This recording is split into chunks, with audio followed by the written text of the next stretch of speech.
Olá, bom dia. Bom dia. O ex-presidente Lula tem até 5 horas da tarde de hoje para se apresentar para a prisão na Polícia Federal em Curitiba. Lula passou a noite no Sindicato dos Metalúrgicos em São Bernardo do Campo, no ABC Paulista, onde recebeu apoio de militantes e políticos do PT. A ordem de prisão do juiz Sérgio Moro veio 18 horas depois de o Supremo negar o pedido de habeas corpus do ex-presidente. A defesa de Lula entrou com um novo pedido de habeas corpus no Superior Tribunal de Justiça para tentar impedir que o ex-presidente seja preso. A gente vai lembrar a cronologia desse caso do triplex no Guarujá e mostrar as reações no meio político e a repercussão internacional. E você vai ver também que a Polícia Federal prendeu agora de manhã Paulo Vieira de Souza, que foi diretor da Dersa em governos do PSDB. A empresa cuida de obras viárias do estado de São Paulo. Terminou de madrugada o julgamento de 5 acusados de matar a travesti Dandara, do Ceará. Todos foram condenados e as penas chegam a 21 anos de prisão. A Justiça da Coreia do Sul condenou a ex-presidente do país a 24 anos de cadeia por um esquema de corrupção com grandes empresas. A chegada a São Paulo do primeiro avião com venezuelanos que estavam em Boa Vista. São os nossos destaques. E hoje é sexta-feira, dia 6 de abril, onde o Brasil está começando.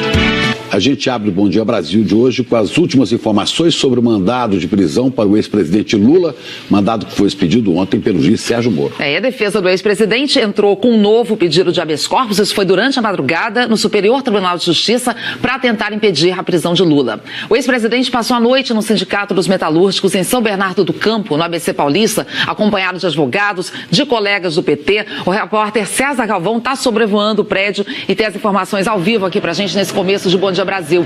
César, bom dia. Como é que tem a movimentação aí agora em frente ao sindicato? Olá, Ana Paula, bom dia a você, Chico, a todos que acompanham o Bom Dia Brasil. A movimentação até caiu um pouco em relação à madrugada, mas o que prevalece aqui no Sindicato dos Metalúrgicos é o clima de expectativa. A gente vai ver agora a imagem lá na porta principal do sindicato.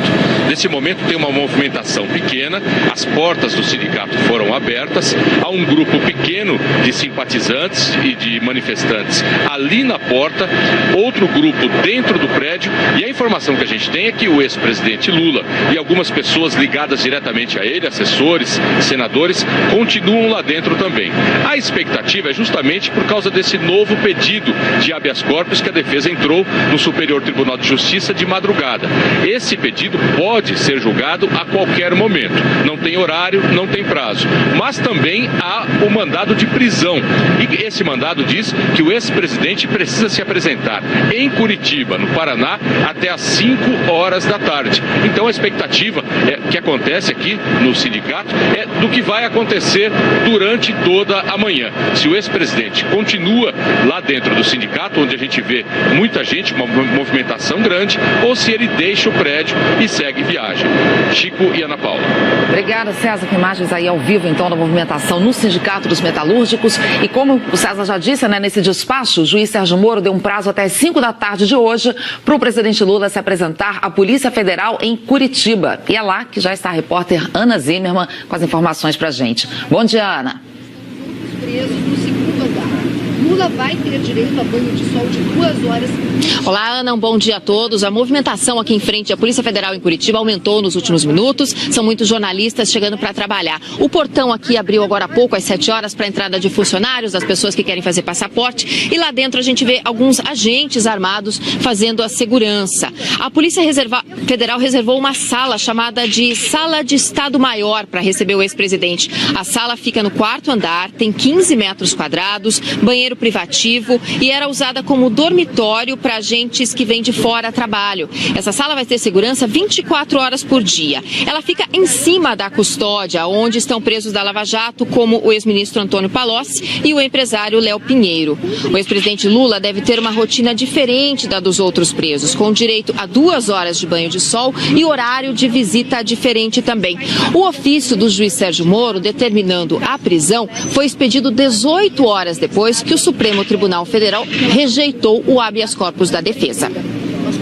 No despacho, o juiz Sérgio Moro relata o ofício que recebeu dos desembargadores do TRF4.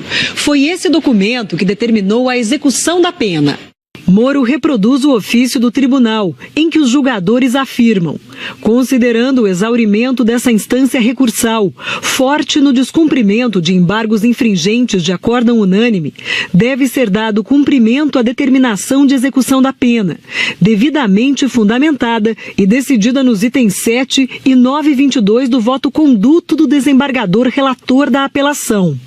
O ofício destaca ainda que foram negados os habeas corpus no Superior Tribunal de Justiça e no Supremo Tribunal Federal, não havendo qualquer óbice à adoção das providências necessárias para a execução. Com base neste ofício, o juiz Moro determinou: expressam-se, portanto, como determinado ou autorizado por todas essas cortes de justiça, inclusive a Suprema, os mandados de prisão para a execução das penas. No despacho, Moro diz que, relativamente ao condenado e ex-presidente Luiz Inácio Lula da Silva, concedo-lhe, em atenção à dignidade do cargo que ocupou, a oportunidade de apresentar-se voluntariamente à Polícia Federal em Curitiba até às 17 horas do dia 6 de abril de 2018, quando deverá ser cumprido o mandado de prisão. Moro proibiu a utilização de algemas em qualquer hipótese e acrescentou: os detalhes da apresentação deverão ser combinados com a defesa diretamente com o delegado da Polícia Federal Maurício Valeixo, também superintendente da Polícia Federal no Paraná. O juiz deu detalhes das condições em que o ex-presidente Lula ficará preso. Ele disse que, em razão da dignidade do cargo ocupado, foi previamente preparada uma sala reservada, espécie de sala de Estado-Maior, na própria Superintendência da Polícia Federal, para o início do cumprimento da pena, e na qual o ex-presidente ficará separado dos demais presos, sem qualquer risco para a integridade moral ou física. O juiz Moro datou e assinou o despacho. O ex-presidente Lula recebeu a notícia da ordem de prisão quando estava no Instituto Lula, em São Paulo, reunido com a cúpula do PT. Assim que houve da decisão, ele seguiu para a sede do Sindicato dos Metalúrgicos, que fica em São Bernardo do Campo. Vamos falar em São Paulo com o Rodrigo Bocardi. Bom dia, Rodrigo. Foi lá que Lula recebeu o apoio de líderes políticos e também de movimentos sociais, né? Bom dia. Isso aí, Chico. Ana, um bom dia a todos. Algumas dessas lideranças políticas discursaram para integrantes de movimentos sociais que se concentraram durante a noite e a madrugada em frente ao Sindicato dos Metalúrgicos. O ex-presidente Lula, inclusive, apareceu na janela, acenou para as pessoas. A gente vai ver tudo na reportagem do César Menezes. O ex-presidente estava no Instituto Lula quando recebeu a notícia da ordem de prisão no fim da tarde. Lula estava reunido com a cúpula do PT e líderes sindicais. O encontro era para prestar solidariedade ao ex-presidente e traçar a estratégia do partido depois da derrota no Supremo Tribunal Federal. Assim que soube da ordem de prisão decretada pelo juiz Sérgio Moro, o ex-presidente e a comitiva dele deixaram o Instituto em direção ao Sindicato dos Metalúrgicos, em São Bernardo do Campo, no ABC Paulista. Lula chegou ao sindicato pouco depois das 7 da noite e recebeu colegas de partido, entre eles a ex-presidente Dilma Rousseff. Manifestantes do PT, centrais sindicais e do MTST marcharam até o sindicato com bandeiras e faixas de apoio ao ex-presidente. Por volta das 9 da noite, Lula apareceu na janela do segundo andar do prédio do sindicato e acenou para os manifestantes. Já passa da meia-noite agora e os manifestantes ainda estão reunidos na frente do Sindicato dos Metalúrgicos. Do alto de um carro de som, a ex-presidente Dilma e outros políticos do PT discursaram. Dilma agradeceu a presença dos manifestantes e disse que eles sabem como se comportar, porque não são adeptos da violência, nem da agressão, nem dos tiros, numa referência aos tiros na caravana do ex-presidente Lula no Paraná. Bom, como já falamos, né, o ex-presidente Lula passou a noite no Sindicato dos Metalúrgicos do ABC, já mostramos isso mais cedo aqui, e voltaremos então a qualquer momento diretamente lá de São Bernardo do Campo, atualizando a movimentação no sindicato. Chico e Ana. É isso, Rodrigo. Até já, viu? Até já. E essa decisão do juiz Sérgio Moro teve, claro, muita repercussão entre os políticos. Então vamos lá para Brasília saber mais com a Juliana Morrone. Oi, Juliana, bom dia. Muitas dessas manifestações vieram pelas redes sociais. Isso, Ana. Bom dia a você, bom dia, Chico, bom dia a todos. Diferentes reações nas redes sociais e ainda entrevistas. Alguns políticos disseram que a lei foi cumprida, outros criticaram a rapidez do juiz Sérgio Moro ao ordenar a prisão. Movimento no meio político em Brasília já não tinha mais quando saiu a ordem de prisão do ex-presidente Lula. Mas reações foram muitas, de diversos partidos. A impressão que eu tenho é que neste momento é uma prisão injusta, afinal de contas se dá antes do trânsito em julgado da decisão. Para o senador da Rede, a prisão era inevitável. Não esperava que fosse tão rápida a execução. Primeiro é de se lamentar porque se trata de um presidente da República com o nome e com o papel que ele teve na história nacional. Mas decisão judicial em uma democracia não se discute, se cumpre e se recorre dessa decisão. O líder da Rede na Câmara, deputado João Derli, também se manifestou. Ele disse: a prisão de Lula, condenado por corrupção, demonstra que os danos causados pelo mau uso da coisa pública têm consequências graves perante a lei. O líder do PP, deputado Alex Manente, disse na internet: nos deixa envergonhados perante o mundo ver um ex-presidente preso. Mas a justiça está sendo feita e é assim que nós temos que construir o Brasil, com esse exemplo mostrando que quem comete corrupção tem sua punição. Em nota, o presidente da Câmara, Rodrigo Maia, disse que aqueles que têm responsabilidade pública não podem celebrar a prisão de um ex-presidente da República, mas acrescentou que o mandado de prisão ocorreu dentro de um processo submetido à mais alta corte da justiça e que foi respeitado o direito de defesa. Eu vi o Lula preso na ditadura, exatamente por comandar a resistência democrática dos trabalhadores do ABC. E agora vejo o Lula preso por corrupção.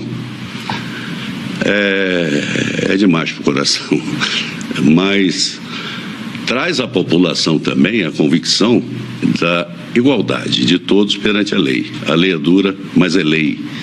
Eu lamento a prática da corrupção, lamento vê-lo preso, mas é assim a lei. E já que é assim, tem que ser cumprida. Parlamentares do MDB também comentaram a decisão. Então não existe absolutamente nenhuma ação política nessa questão. A ação é pura e simplesmente jurídica e juridicamente perfeita. O Lula está sendo condenado pelos erros que cometeu. O presidente Michel Temer e ministros ficaram em silêncio. A conclusão foi a de que o caso não afeta diretamente o Palácio do Planalto e nem gera prejuízos imediatos para o governo e que, por isso, melhor era não comentar agora a ordem de prisão do ex-presidente Lula. Ontem, logo quando saiu a ordem de prisão, a gente viu alguns motoristas que passaram buzinando ali em frente ao Supremo, mas como a gente viu nas imagens também, o Congresso já estava vazio, que é o que acontece normalmente às quintas-feiras aqui em Brasília. Ana Paula, Chico. Obrigado, Juliana. O processo do triplex do Guarujá chegou à Justiça Federal de Curitiba faz quase 2 anos. Veja como foi o passo a passo deste caso. O triplex de 215 metros quadrados fica de frente para a Praia de Astúrias, em Guarujá. O Ministério Público de São Paulo foi o primeiro a investigar o apartamento. Os promotores denunciaram o presidente à Justiça em março de 2016. A juíza responsável pelo caso em São Paulo considerou que a investigação do triplex tinha ligação com o esquema de corrupção na Petrobras. Por isso, a investigação veio parar nas mãos do juiz Sérgio Moro em junho de 2016. Em setembro de 2016, os procuradores da Força Tarefa da Lava Jato afirmaram que a OAS pagou propina a Lula por meio da aquisição, personalização e decoração do triplex. Segundo o Ministério Público, o dinheiro veio de um caixa geral de propina ligado a 3 contratos com a Petrobras. Durante o processo, o juiz Sérgio Moro ouviu 75 testemunhas de acusação e defesa e 7 réus, entre eles Lula e o ex-presidente da OAS, Léo Pinheiro. Léo Pinheiro afirmou ao juiz que o triplex estava reservado para Lula. O apartamento era do presidente Lula desde o dia que me passaram para estudar os empreendimentos da Bancop. Já foi me dito que era do presidente Lula e sua família, que eu não comercializasse e tratasse aquilo como uma coisa de propriedade do presidente.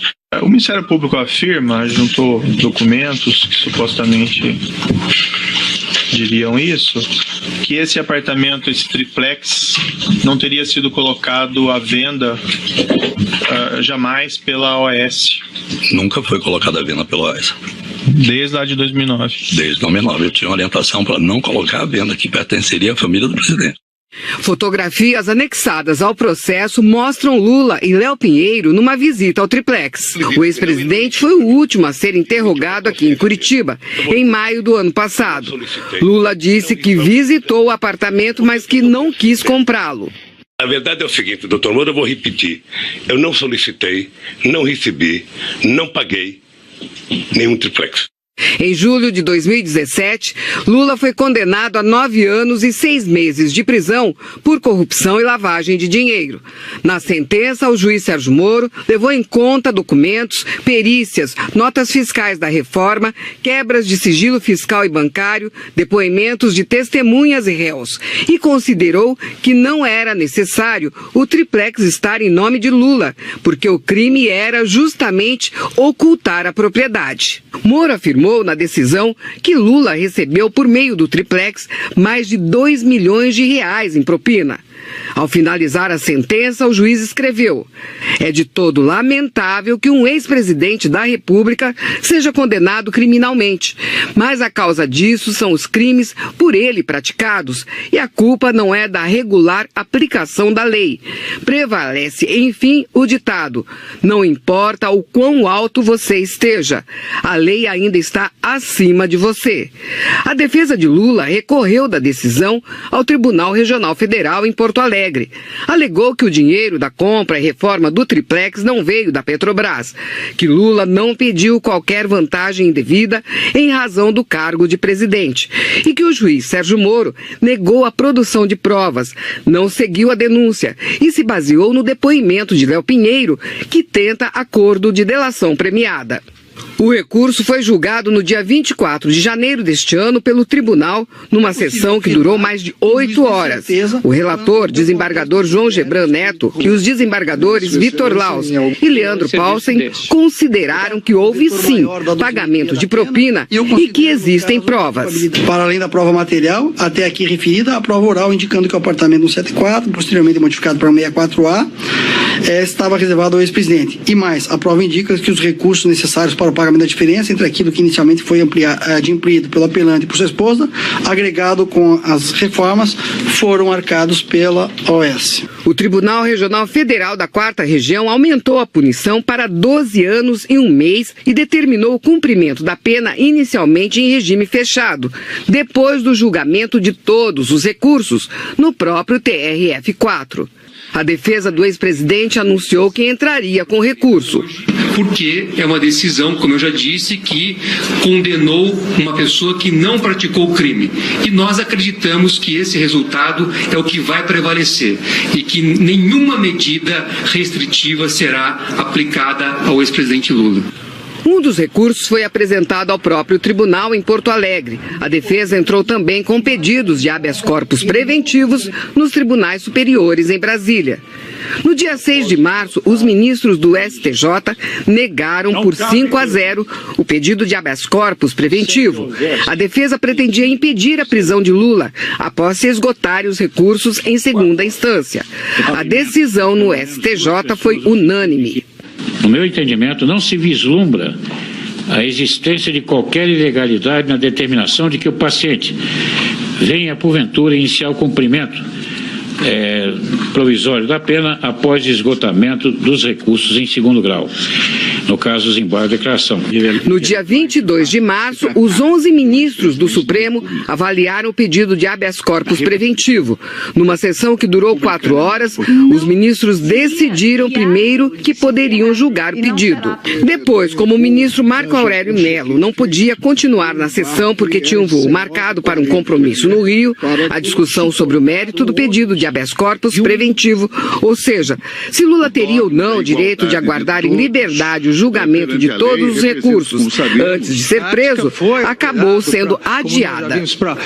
Em seguida, por 6 votos a 5, os ministros decidiram atender a um pedido da defesa e conceder ao ex-presidente Lula um salvo-conduto, impedindo que ele fosse preso antes do fim do julgamento, remarcado para o dia 4 de abril. Deferida a liminar para que, até o julgamento deste habeas corpus, que será na sessão do dia 4, na primeira hora, portanto, será o primeiro processo a ser apregoado para continuidade de julgamento. Até este dia, então, a garantia do paciente de ter a salvaguarda da sua locomoção, e que foi o pedido formulado. Será imediatamente expedido o ofício neste sentido. No dia 26 de março, os desembargadores do Tribunal Regional Federal da 4ª Região em Porto Alegre, a segunda instância da Lava Jato, negaram por unanimidade os embargos de declaração pedidos pela defesa. Fizeram apenas uma correção técnica no texto. Desse modo, no processo trazido em mesa pelo desembargador Gebran sobre o número 2, a turma decidiu a unanimidade nos termos do voto do relator, conhecendo em parte dos embargos e nesta parte dando parcial provimento, sem, contudo, que haja qualquer efeito modificativo. Na quarta-feira, o Supremo Tribunal Federal retomou o julgamento. A sessão durou quase 11 horas. Por 6 votos a 5, os ministros entenderam que não houve ilegalidade ou abuso de autoridade contra o ex-presidente. E, por isso, negaram o habeas corpus. Com a decisão, caiu o último impedimento para a execução da pena de Lula. E no mérito, por votação majoritária, o Supremo Tribunal denegou a ordem nos termos do voto do relator, vencidos os ministros Gilmar Mendes e Dias Toffoli, numa parte menor, e os ministros Ricardo Lewandowski, Marco Aurélio e Celso de Mello, que concediam a ordem. Essa é a proclamação do resultado. E depois dessa derrota aí do ex-presidente Lula no Supremo Tribunal Federal, na última quarta-feira, um partido político entrou com um pedido de liminar para que o ministro Marco Aurélio impeça as prisões de condenados em segunda instância. Juliana, o partido quer que o Supremo volte a discutir esse assunto. Alega que com a mudança de entendimento do ministro Gilmar Mendes e com a conhecida posição pessoal de Rosa Weber contra as prisões, haveria uma mudança de jurisprudência sobre o assunto no tribunal. Mas em seu voto, a ministra Rosa Weber condenou mudanças de jurisprudência em curto espaço de tempo. No pedido de liminar, o partido não faz menção a isso. O ministro Marco Aurélio Mello disse que vai estudar o que fazer com o pedido de liminar. Há 2 ações declaratórias de constitucionalidade, ADCs, questionando a prisão de condenados de segunda instância, apesar da jurisprudência de 2016. Uma do Partido Ecológico Nacional e outra da Ordem dos Advogados do Brasil. Durante o julgamento do habeas corpus do ex-presidente Lula, o ministro Marco Aurélio, relator das 2 ações, afirmou que se elas fossem colocadas em pauta, seriam aprovadas.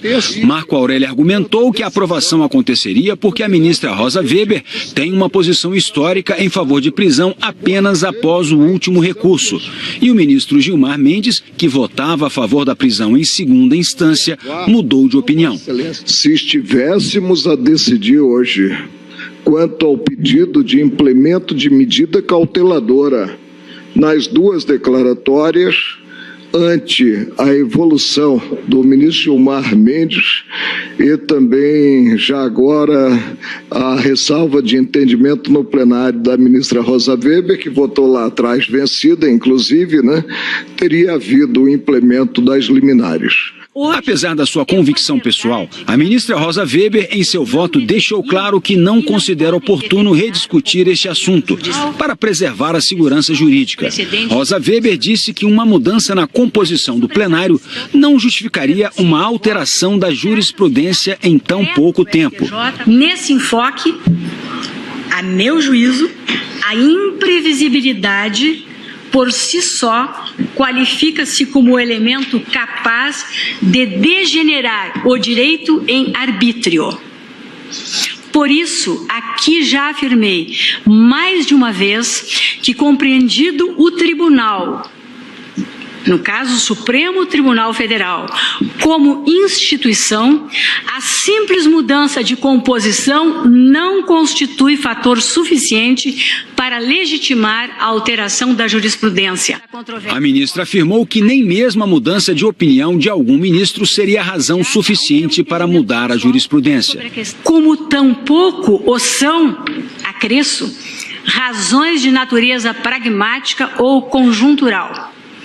Nessa linha argumentativa, afirma Frederick Schauer, aspas, espera-se que um tribunal resolva as questões da mesma maneira que ele decidiu no passado, ainda que os membros do tribunal tenham sido alterados, ou se os membros dos tribunais tenham mudado de opinião, fecha aspas. Igualmente, Neil McCormick, professor da Universidade de Edimburgo, para quem fidelidade ao Estado de Direito requer que se evite qualquer variação frívola no padrão decisório de um juiz ou tribunal para outro. A ministra Rosa Weber justificou sua posição, alegando que mudanças de jurisprudência em tão pouco tempo trazem incerteza aos cidadãos. É dizer, prossigo eu, a consistência e a coerência no desenvolvimento judicial do direito são virtudes do sistema normativo enquanto virtudes do próprio Estado de Direito. As instituições do Estado devem proteger os cidadãos de incertezas desnecessárias referentes aos seus direitos. Embora a jurisprudência comporte, obviamente, evolução, porque, insisto, a vida é dinâmica, a sociedade avança, o patamar civilizatório se eleva, é o que pelo menos se deseja.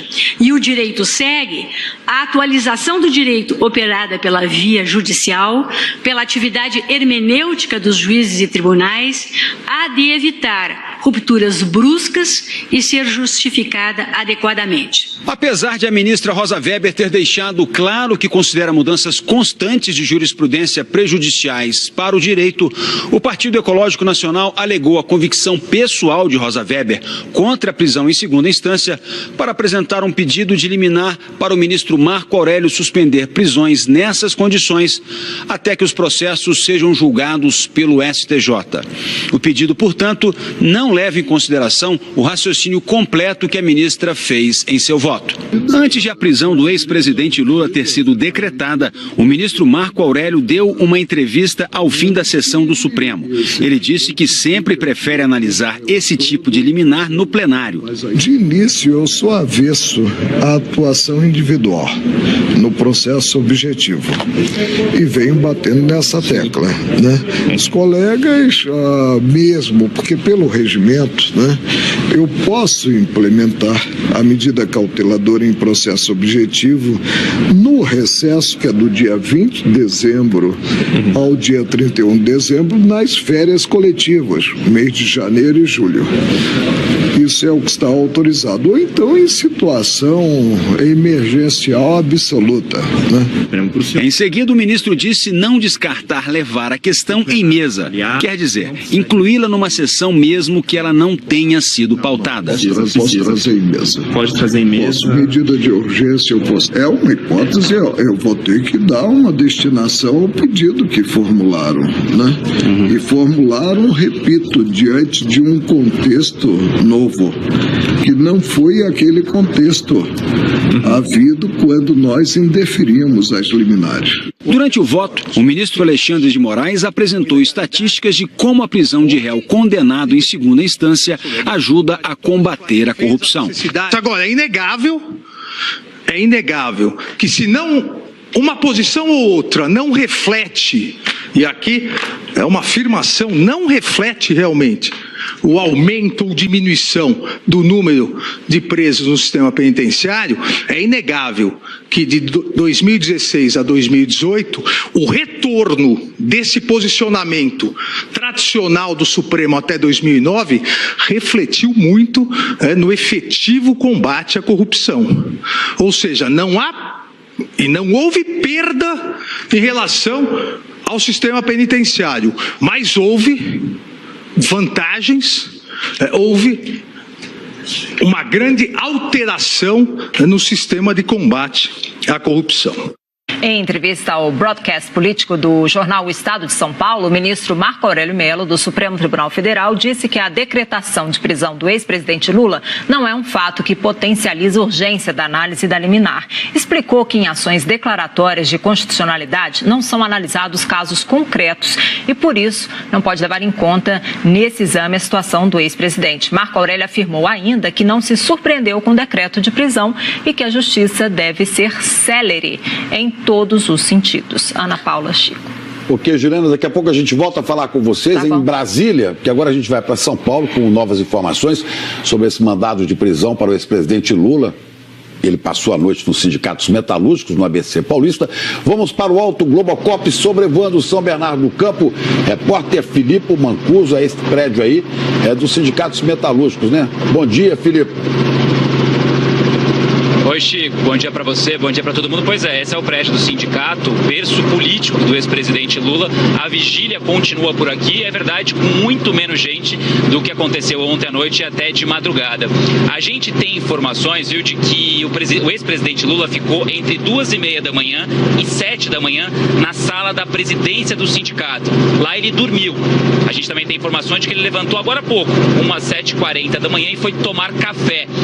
Agora há pouco também foi divulgada uma foto em que o ex-presidente Lula aparece ao lado de lideranças políticas, né? Nessa foto, da esquerda para a direita estão Luiz Marinho, ex-prefeito de São Bernardo do Campo, Gleisi Hoffmann, presidente nacional do PT, João Paulo, líder do MST, Lula, a gente está vendo ao centro, a ex-presidente da República, Dilma Rousseff, e no canto direito aqui, Guilherme Boulos, líder do MTST. A gente volta agora com imagens ao vivo aqui do Sindicato dos Metalúrgicos de São Bernardo do Campo. A movimentação, como eu disse, é um pouco menor da que foi à noite. E a gente sabe, né, que os advogados do Lula entraram na noite desta quinta-feira com um novo pedido de habeas corpus, né, junto ao Superior Tribunal de Justiça. O argumento da defesa é que o juiz Sérgio Moro contraria a decisão do Tribunal Regional Federal da 4ª Região. Então tem esse mandado de prisão, né, do Sérgio Moro contra o ex-presidente Lula, e tem toda essa situação. Se ele tem até 5 da tarde de hoje para se apresentar voluntariamente na Polícia Federal de Curitiba, e um dia cheio de expectativa, porque a gente ainda não sabe qual vai ser a estratégia, qual vai ser a posição do ex-presidente Lula, que nesse momento continua reunido com lideranças políticas no Sindicato dos Metalúrgicos aqui de São Bernardo do Campo. Com vocês aí, Chico. Dia de grande expectativa mesmo, Filipe. Obrigado, viu, pelas informações ao vivo aí de São Bernardo do Campo. E para falar exatamente sobre quais devem ser os próximos passos da defesa do ex-presidente Lula, já está aqui o Alexandre Garcia também para conversar com a gente. Oi, Alexandre. Oi, pois é. A gente sempre diz, né, que decisão da justiça não se discute, se cumpre, né? Mas desde que políticos passaram a ser alvos da justiça, decisões da justiça passaram a ser discutidas quase tanto quanto decisões de juiz de futebol, né? Os envolvidos e seus seguidores passaram a reagir como torcidas nas arquibancadas. Agora é bom lembrar que a democracia é garantida pelo cumprimento das leis e das decisões da justiça, e que o Estado tem o monopólio dos instrumentos para fazer cumprir decisões da justiça e manter a ordem pública. O Tribunal de Porto Alegre, como nós vimos há pouco, né, depois de negar embargos de declaração, se considerou pronto para comunicar ao juiz da origem do processo que poderia dar início ao cumprimento da pena, mas teve que esperar a decisão do habeas corpus preventivo no Supremo. O Tribunal Regional já havia deixado claro que embargos de embargos são meros instrumentos protelatórios que não alteram a sentença condenatória. Por isso, logo depois da decisão do Supremo, o Tribunal Regional comunicou ao juiz da Vara de Curitiba que já não havia obstáculo às providências para a execução da pena. O juiz Sérgio Moro tinha que expedir o mandado de prisão por obrigação de ofício. E fez isso concedendo ao condenado prerrogativas por ter sido presidente da República, como reservar uma sala especial, vetar o emprego de algemas e, mais do que isso, ofereceu a oportunidade de se apresentar voluntariamente. Em outras palavras, ofereceu a Lula a decisão de dar ao caso um desfecho à altura de um ex-presidente da República. Significativamente, o ex-presidente está no Sindicato dos Metalúrgicos, onde começou como líder sindical para encontrar a decisão que terá que tomar, juntando as pontas de uma longa trajetória. Ana e Chico. Obrigado, Alexandre. E a ordem de prisão contra o ex-presidente Lula é destaque na imprensa internacional. E é por isso que a gente vai falar com a Cecília Malan, em Londres. Cecília, bom dia para você. Os jornais estrangeiros aí falam dessa prisão, dessa ordem de prisão. Como é que eles veem a decisão do juiz Sérgio Moro? Bom dia, Chico, Ana, bom dia a todos. Olha, os jornais dizem que essa decisão terá impactos políticos e destacam a reviravolta na carreira do ex-presidente Lula. Para o New York Times, a maior nação da América Latina está diante de algo inimaginável há alguns anos: a prisão do ex-presidente Lula. O Wall Street Journal diz que é uma queda dramática na carreira do político popular, reconhecido por tirar milhões da pobreza. O Financial Times afirma que a ordem de prisão demoliu os planos do líder populista de retornar à política nas eleições presidenciais de outubro. A expectativa para a prisão do ex-presidente é a principal reportagem da edição online do Le Monde. O jornal francês diz que a saída de cena de Lula vai deixar um vazio político. A gente fala do Paraná, onde a Polícia Civil divulgou o laudo sobre os tiros que atingiram a caravana do ex-presidente Lula na semana passada. Os peritos analisaram os 3 ônibus e concluíram que somente um deles foi atingido por tiros. O laudo aponta que as marcas na lataria apresentam características de serem recentes, não sendo possível determinar a data da ocorrência. Dentro da lataria, os peritos encontraram um fragmento de bala calibre 32. Uma outra marca na janela do ônibus também foi analisada. E, de acordo com o laudo, o impacto tem características de ter sido produzido por munição de arma de fogo. Foi detectada a presença de chumbo em amostras das 2 marcas. O laudo apontou também que o atirador estava do lado direito do ônibus, a uma distância de 18 metros e 90 centímetros e a uma altura de 4 metros e 36 centímetros. O documento não apontou de que ponto da estrada os disparos foram feitos, nem se o ônibus estava ou não em movimento. Os tiros atingiram a caravana do ex-presidente Lula na terça-feira da semana passada no interior do Paraná. Ninguém ficou ferido. Falando agora de outro caso, a Procuradora-Geral da República se manifestou sobre o pedido do antecessor dela para que o ministro Gilmar Mendes fosse declarado impedido de atuar em casos que envolvam o empresário do setor de transportes do Rio, Jacó Barata Filho. E aí, Juliana, qual foi a posição de Raquel Dodge? Ana, a procuradora Raquel Dodge deu parecer contrário ao pedido de suspeição do ministro Gilmar Mendes, levantado pelo ex-procurador Rodrigo Janot. Janot pediu o impedimento de Gilmar para atuar em processos que envolvessem o empresário Jacó Barata Filho. No parecer encaminhado ao Supremo, Raquel Dodge disse que cabe ao próprio magistrado avaliar a necessidade de se afastar ou não do caso. Dodge cita precedentes do Supremo e do Superior Tribunal de Justiça que negaram o impedimento de juízes fora de situações previstas no Código de Processo Penal e afirma que não há margem para aplicação extensiva, analógica ou subsidiária das regras de impedimento e suspeição do direito processual civil ao processo penal. Dodge conclui que o reconhecimento da suspeição é, antes de tudo, um dever do próprio magistrado, de não atuar em situações que possam, por algum motivo, retirar-lhe a devida e necessária isenção.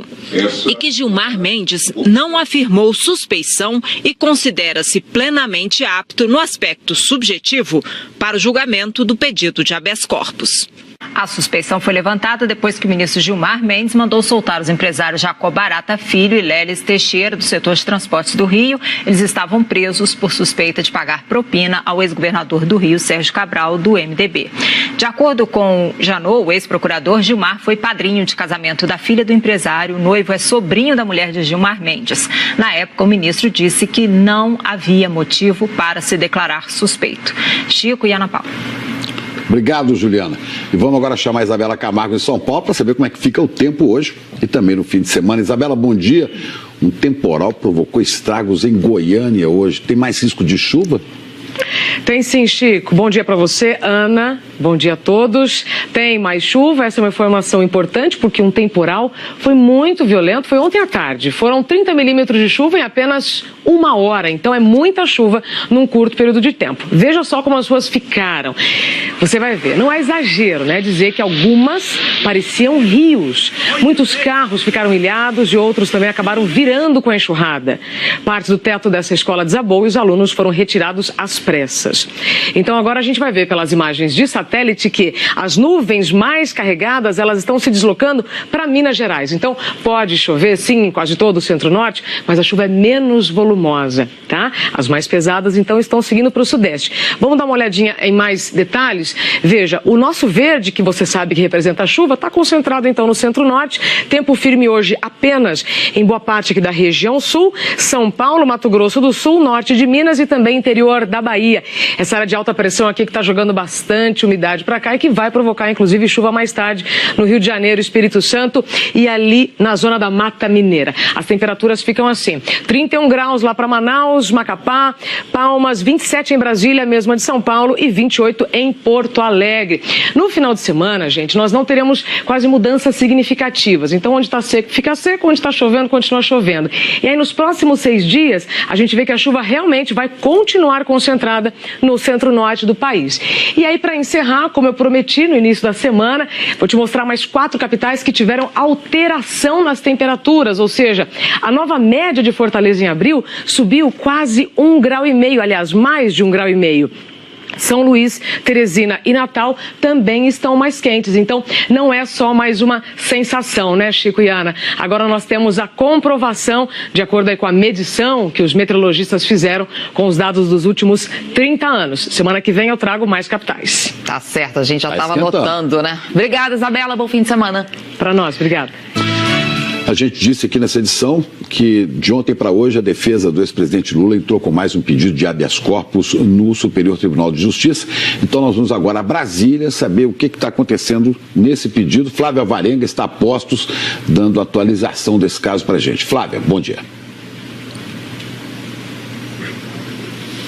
Oi, Chico, bom dia a todos. Quem vai cuidar desse pedido de habeas corpus da defesa de Lula é o ministro Félix Fischer, que é da 5ª turma aqui do Superior Tribunal de Justiça. Nesse caso não precisa de sorteio, não. Por prevenção, já vai para o ministro Félix Fischer, porque ele é o responsável por todos os processos da Lava Jato aqui no STJ.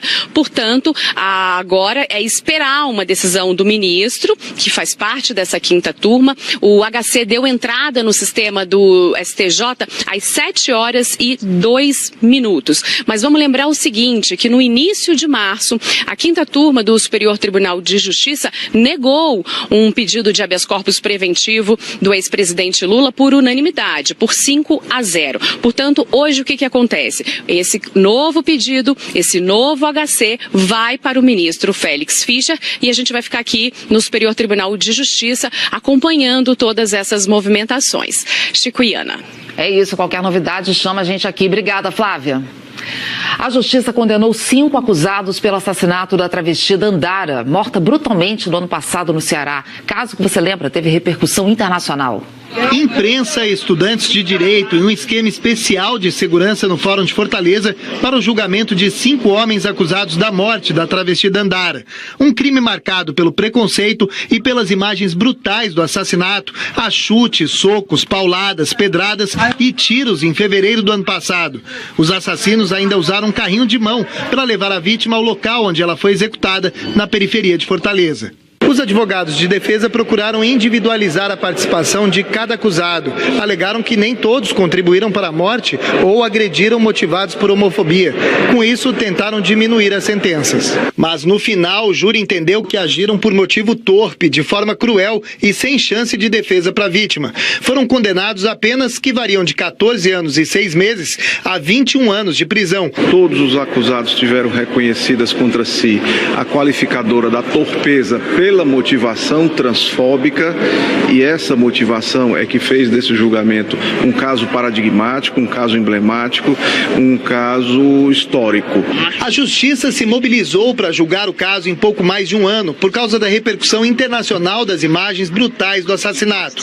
Mas durante o dia todo, bem em frente ao fórum, os nomes de 26 travestis assassinados no Ceará desde o ano passado lembraram que a Justiça, nestes casos, é raridade. Os outros casos não chegaram nem à investigação, muito menos a julgamento, né?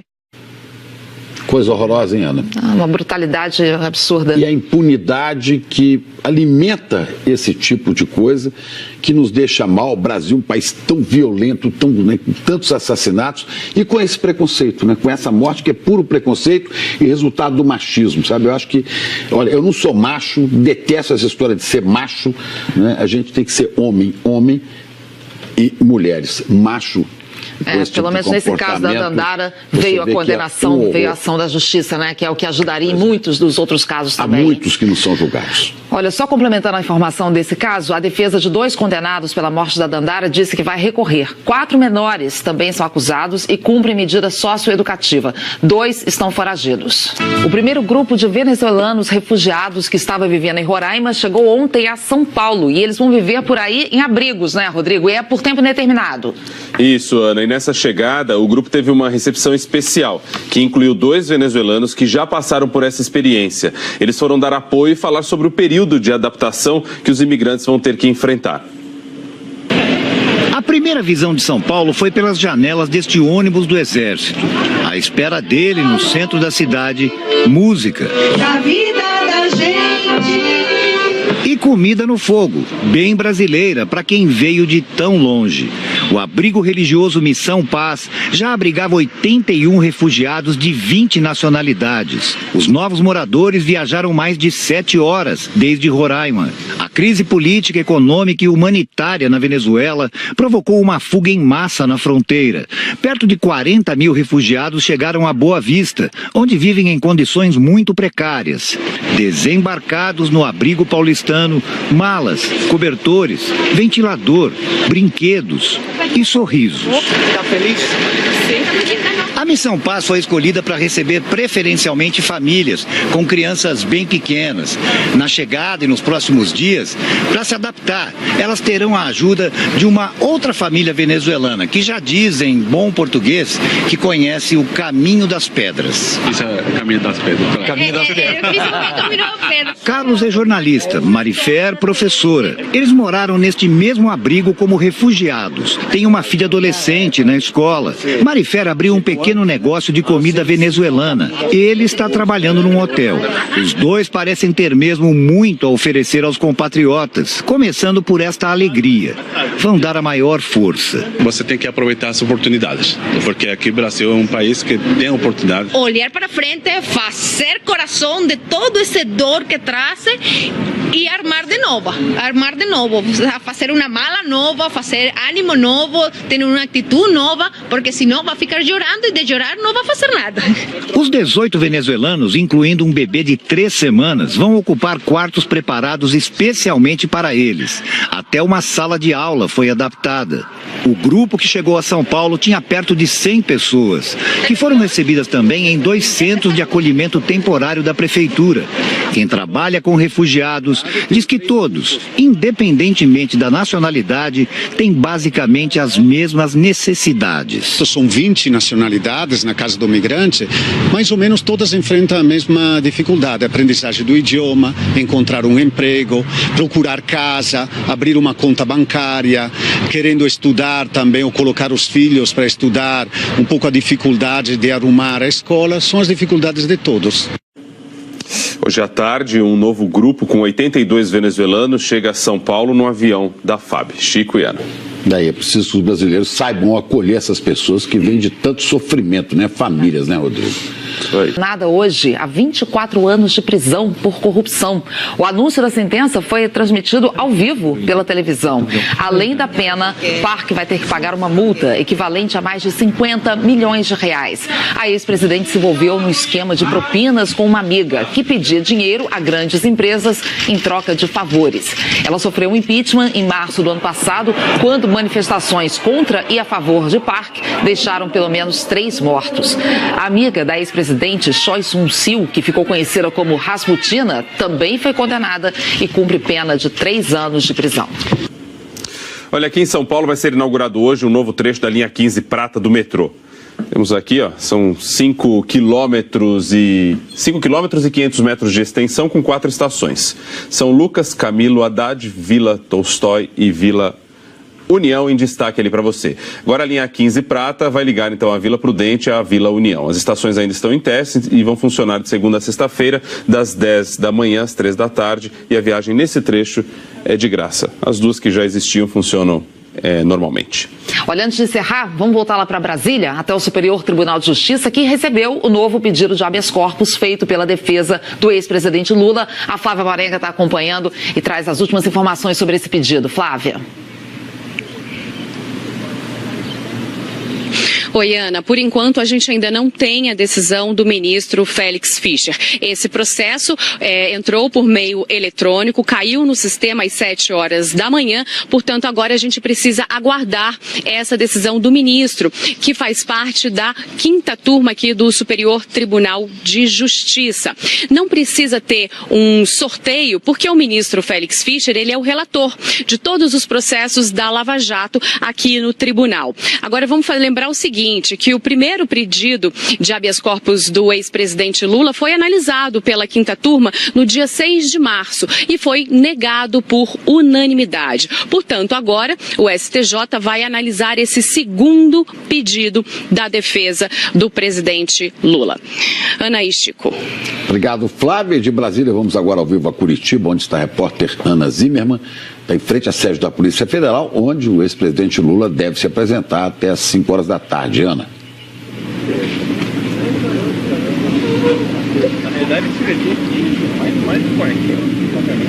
Olá, um bom dia a todos novamente. Temos novidades aqui, porque quem chegou agora há pouco foi o delegado Igor de Paula, que comandava a força-tarefa da Operação Lava Jato e hoje chefia a Delegacia Especializada de Combate à Corrupção aqui na Polícia Federal. Ele nos disse que, de forma geral, só vai mudar a acomodação para o ex-presidente Lula. No mais, a tendência é que vale a regra geral para todos os presos. A comida deve ser a mesma, o dia de visitas deve ser o mesmo, quarta-feira, e como os presos só podem receber visitas de pai, mãe, cônjuge ou filhos, Lula, no caso, só poderá receber as visitas dos filhos. Se políticos quiserem vir visitá-lo, vão ter que pedir autorização para a Justiça, para o juiz Sérgio Moro ou para o juiz da Vara de Execuções Penais. Em relação a essas visitas, as conversas não vão ser no parlatório. Estão previstas visitas para uma sala reservada aqui da Superintendência da Polícia. E o delegado explicou também que, para a Polícia Federal, o ex-presidente Lula pode se entregar em qualquer delegacia da Polícia Federal e daí a previsão é que ele seja trazido para cá. Chico, Ana. Ok, obrigada, Ana. Apresentar a Polícia Federal, como a gente viu ali, não necessariamente em Curitiba, pode ser em qualquer unidade da Polícia Federal. E depois levado para lá. Rodrigo Bocardi. Isso aí, claro que acompanharemos aqui durante todo o dia, todo instante, toda essa movimentação aí por causa da ordem de prisão do ex-presidente Lula. E também a prisão de Paulo Vieira de Souza, ex-diretor da Dersa. Temos imagens, ele chegou agora há pouco ao centro de detenção provisória, na zona oeste da capital.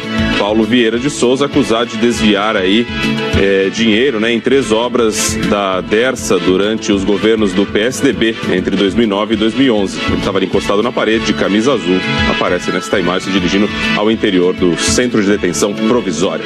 Bom, sexta-feira de muita expectativa, um bom dia para todos e até segunda-feira. Aqui em Brasília, Rodrigo, a gente acompanha no Superior Tribunal de Justiça a análise desse novo pedido de habeas corpus apresentado pela defesa do ex-presidente Lula. O relator, como a gente já disse, é o ministro Félix Fischer. Bom fim de semana para você. E uma última notícia, gente. O ex-líder da Catalunha, Carles Puigdemont, pagou uma fiança equivalente a R$300 mil e acaba de ser solto. Essas imagens são ao vivo. Mesmo assim, Puigdemont não poderá sair da Alemanha e terá que se reportar à polícia uma vez por semana. O processo de extradição para a Espanha está temporariamente suspenso, enquanto uma segunda acusação contra ele é analisada pelo tribunal alemão, que já rejeitou a acusação de rebelião. mãe. É isso. Boa sexta, gente. E o Jornalismo da Globo, você sabe, segue de olho nas notícias dessa sexta-feira. Você tem outras informações a qualquer momento na nossa programação. Logo mais no Jornal Hoje. O Bom Dia Brasil volta a segunda. Tá lá. É isso aí, a gente termina com parabéns a Limoeiro. Pernambuco está fazendo 125 anos. Graças a Deus, hoje é sexta-feira. É vida que segue.